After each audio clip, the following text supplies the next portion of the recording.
सबैजनालाई राधेश्याम। आज म चन्दन लगाउँदाखेरि भन्ने मन्त्र र यसको अर्थ भन्न गइरहेको छु। र यसै गरी चन्दन नलगाउँदाखेरि के हुन्छ र कस्तो हुन्छ, किन लगाउनु पर्छ त्यसको पनि अर्थ भन्न गइरहेको छु।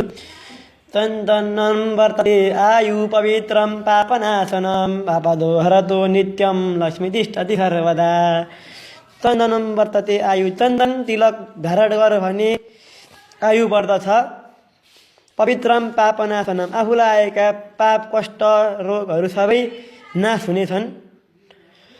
आपदो हरतो नित्यम, आफूलाई आएको आपतहरू सबै नाश हुनेछन्। लक्ष्मी तिष्ठति सर्वदा, लक्ष्मी सधैँ आउने छिन्।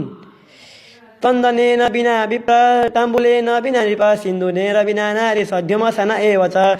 चन्दनेन बिना विप्र भनेको चाहिँ जुन ब्राह्मणले चन्दन तिलक धारण गर्दैनन्, ताम्बुले नबिना नृप जुन राजाहरूले मधु पान सुपारी खाइनन्, सिन्दुरेर बिना नारी जुन विवाहित महिलाले सिन्दुर लगाउँदैनन्, सधमसान एव च मसान जस्ता हुनेछन्। त्यसैले चन्दन तिलक र सिन्दुर लगाउनु पर्दछ।